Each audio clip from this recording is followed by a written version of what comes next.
The Blaine Anthony, that sucker will call me with some incredible story about some bear attack, and I'll never believe it until that footage shows up. He ain't lying. It's kind of like being married to a cop. I never know if he's coming home or not. If he can pull this off, really pull it off, people will think he's crazy. People think I'm crazy just for running camera for him. Believe me, after every hunt, I quit. Blaine Anthony, the guy that calls him the bear whisperer? That dude is crazy. He crawls in dens, gets attacked, and goes back for more. I'd say that guy's crazy. Something you can't teach. You can't learn it. It's just a natural connection he has with the bears.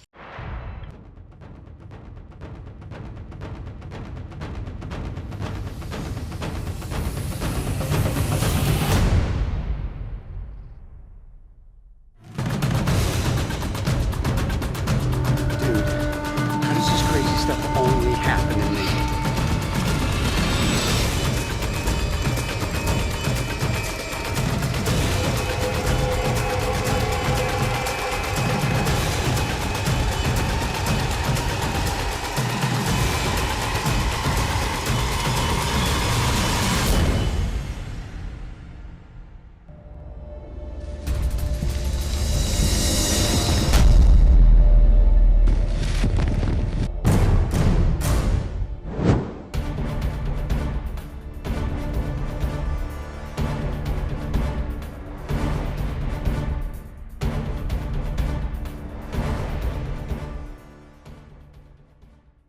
First thing I'd like to explain is I'm not much different than other people that are in the bear woods all the time.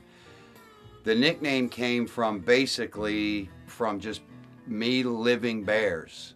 What that basically means is I'm in the woods, I'm doing conservation, education, learning every day from bear experts all around the world so that I have an intimate knowledge of these things. And when I say conservation, I mean all of conservation. This is going to be the only show you watch on television, no matter on what network, that is true conservation. And hunting is a very large part of conservation. People ask me all the time, how can you go into bear dens and tranquilize sows and pull out these cubs and get all cuddly with them and have them on your shoulder and then go out and hunt bears? It's because the entire part of conservation is that tagging bears, putting GPS collars on them, finding out where they go in the wintertime, to hunting bears and controlling the population so that they're not getting into people's houses, not getting into people's trash cans, and so they're not starving to death out on mountains and in the woods. What you're not going to see on this series and what you're going to find out is I'm not Timothy Treadwell.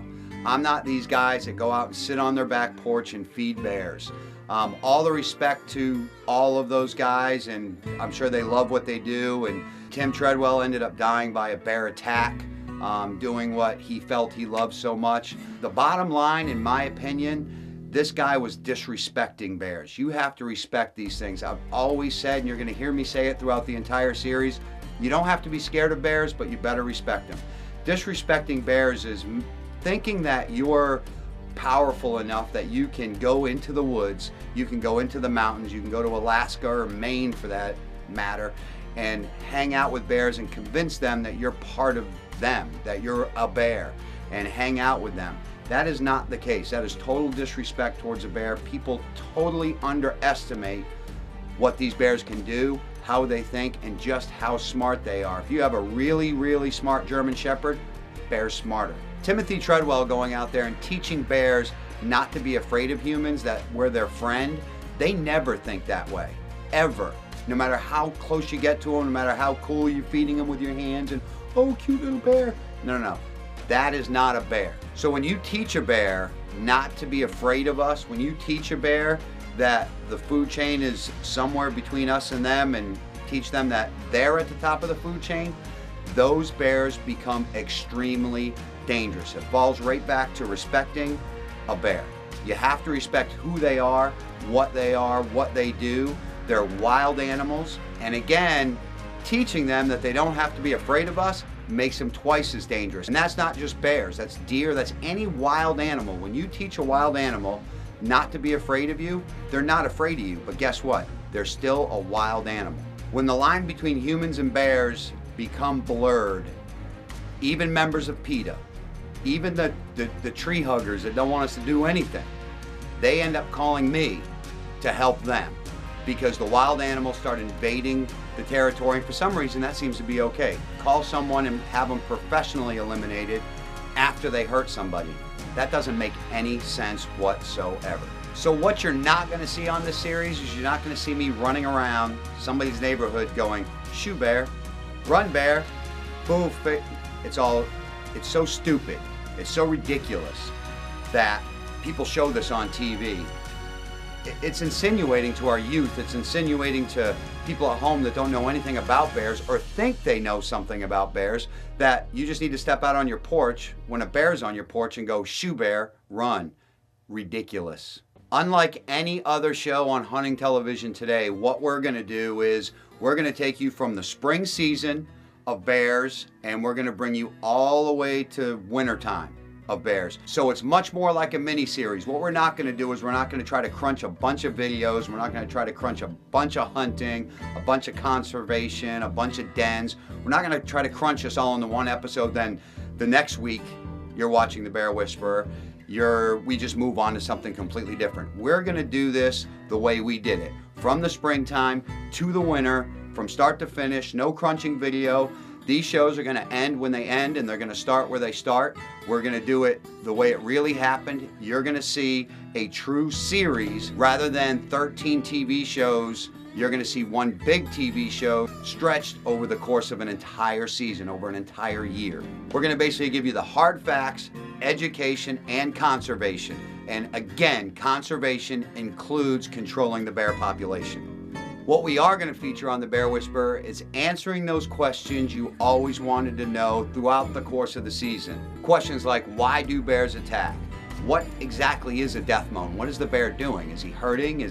We're going to answer all of these questions for you. So what you're not going to see from week to week is bears coming in to a bait barrel, grabbing a donut, and getting shot. Again, this is not bad. This is the most popular way to hunt a bear throughout the year. But a lot of people stop hunting bears because they think that's it. There are tons and tons and tons of ways to hunt bears, and we want to show you these ways, from calling bears to spot and stalking bears. There's just tons and tons of ways to hunt bears, and that's what we're going to focus on, because you're going to be able to see bear baiting, bear hunting with baits.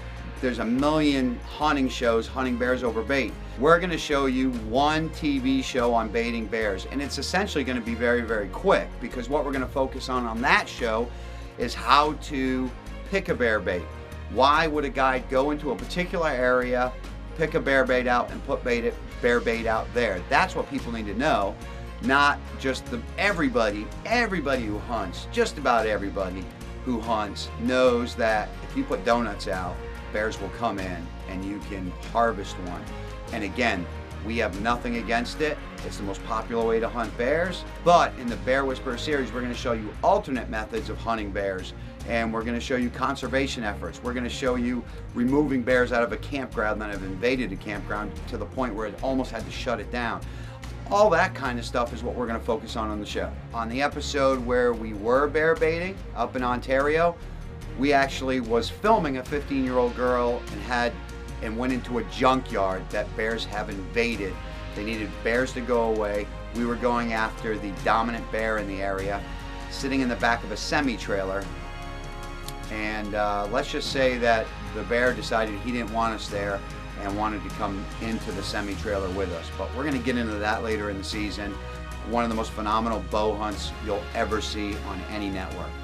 So that's what we're going to do. So even our bear baiting episode is crazy off the hook with education, and during the same hunt we had a crazy kind of baiting because it was a semi-trailer that had cake frosting in it, and we hunted bears in a junkyard. The junkyard bear episode. This is one you don't want to miss. In the trailer! God, who does that? He's right by my left foot. I'm going, oh my God, are you kidding me? So what we're basically going to do in this episode is give you a little teaser. Not just tell you we're going to be different, we're going to show you we're going to be different. So we're going to actually start in the spring, and the best time to call bears is in the spring. So the first episode you're going to see is going to be calling bears in the spring. We're going to take you to British Columbia and we're going to take you to New Brunswick. Two completely different styles of calling bears, two completely different ways that bears call in. We are absolutely going to educate you on how to call bears in. We're going to show you how the bears come in.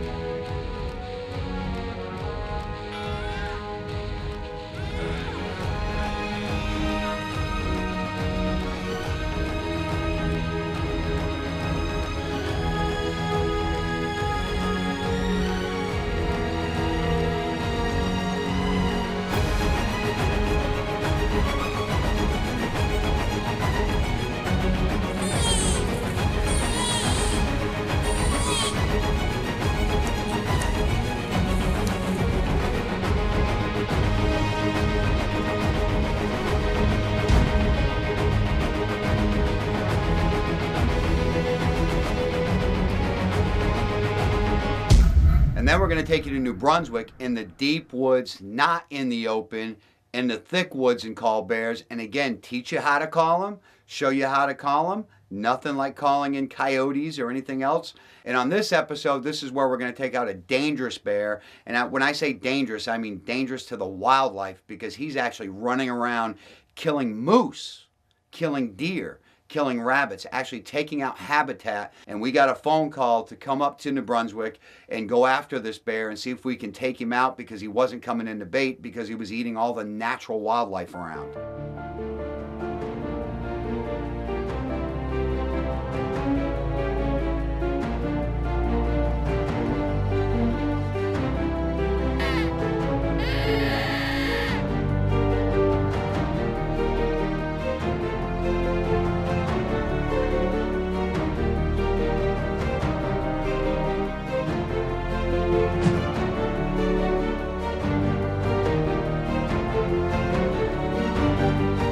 And in the spring season, let's not forget about Alaska. We're going to fly to Alaska. Besides the scenery and the unbelievable wildlife, whale tails, the whole spiel, we're going to spot and stalk bears in Alaska from a yacht.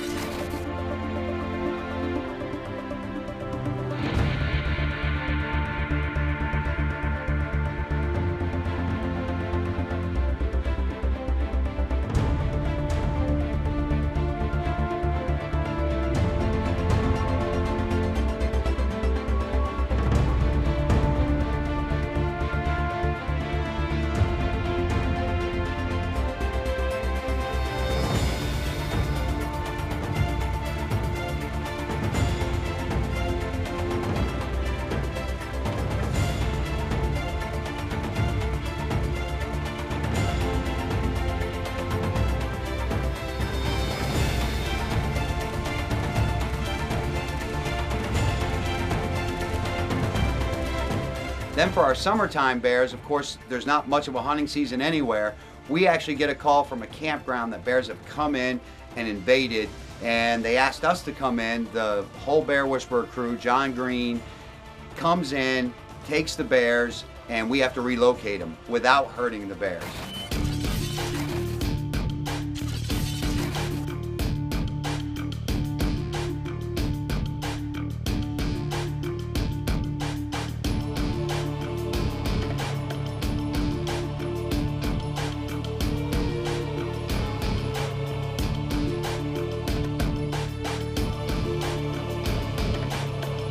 And then later in the year, of course, we get into the most popular season, which is the fall season.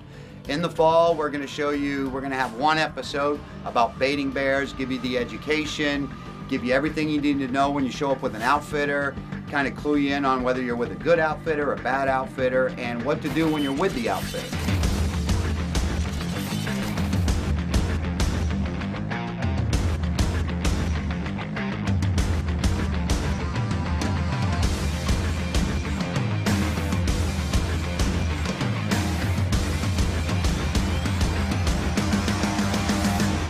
And during the same hunt, I got to kind of go into this a little bit more, but basically an outfitter had asked us to take his 15-year-old daughter out on her first bear hunt, She was a bow hunter, so we were absolutely down for it. But the key here is though we were hunting over bait a little bit differently, an 18-wheeler had flipped over, caught on fire, full of cake frosting, and they had moved this trailer into a junkyard. Well, this creates an immediate problem, especially in the woods of Ontario. No matter where this junkyard is, the bears were coming in, and it actually made the junkyard a dangerous place to be. They couldn't have people go out and look for parts for their old caravan or anything else, look for parts for anything, because bears had invaded this junkyard. And we put this girl in the back of a semi-trailer next to another semi-trailer that had all the cake frosting in. And basically, instead of the bear coming in, instead of the bear going to the bucket that we had laid down in front of the semi-trailer, hoping he'd stop there, the bear wanted us out of there. And we knew instantly during this baited bear hunt that these bears were in fact dangerous, because this bear decided he was going to come up in the trailer and show us that he wanted us out, not just tell us. We're also going to go on a dog hunt with the best dog guy in the world. He's part of our staff, John Green. And this is a hunt that I have to tell you I was not looking forward to. I've never done a bear hunt with dogs. I don't think I'm interested in bear hunting with dogs. And it was my first one. And it was my preconceived conception of what was going to go down, how the dogs were treated. This is an episode you won't want to miss. This is an episode you almost won't believe how it ends.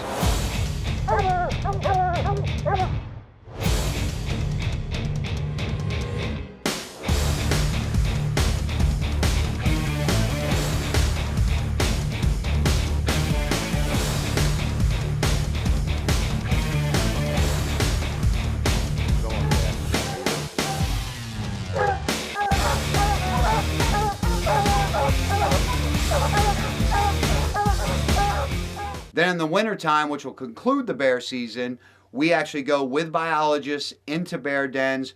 We tag bears, we put GPS radio collars on them, we give them tattoos, we get into the bear dens. We're tranquilizing sows, we're picking up cubs, we're checking out species, we're weighing them, we're seeing how the bear herd, for the sake of better words, is doing. And that is some of the most phenomenal video you are ever gonna see, getting into these bear dens and pulling these cute little cubs out and taking care of them and making sure they're going to be okay for future seasons, just for conservation. I'm just saying, I look good in this, don't I?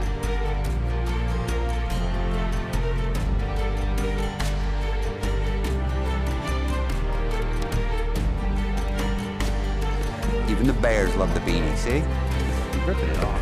Come on.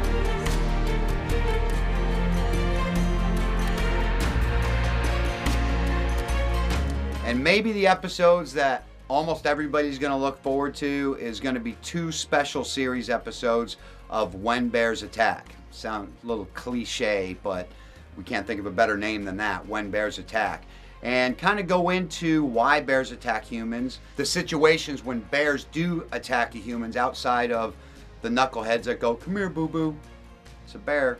We're going to have bear attack survivors. We're going to interview them, from guys that didn't deserve it, that were minding their own business, to guys that did deserve it and were not being smart. Again, getting back to, you ain't got to be afraid, but you better respect them. We're going to have interviews with bear experts from all around the world in all of the episodes, from Maine to Ontario to When Bears Attack. They're the ones that give me the information that I need to be a more knowledgeable bear conservationist, and these guys are going to tell you and help you understand bears better. So obviously the 2 episodes of When Bears Attack, these are episodes you don't want to miss. We actually caught bear attacks on film. We're not just going to recreate it. We're not going to just tell you about it. We're going to show you, because I've been attacked 3 times, got all 3 times on film. 2 of those times are going to be on When Bears Attack. We have the UDAP guy. We have all kinds of bear attacks, and nothing like you've ever seen before. This isn't recreation stuff. This isn't, those are all very interesting, and I appreciate the networks that air them, but we actually caught them on film. Next week on The Bear Whisperer.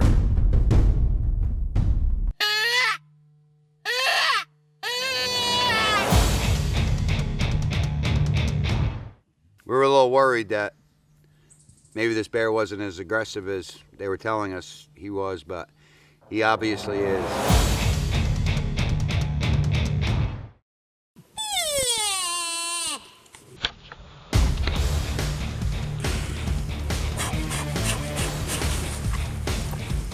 Okay, that's enough. Right there. Stop or I'll shoot.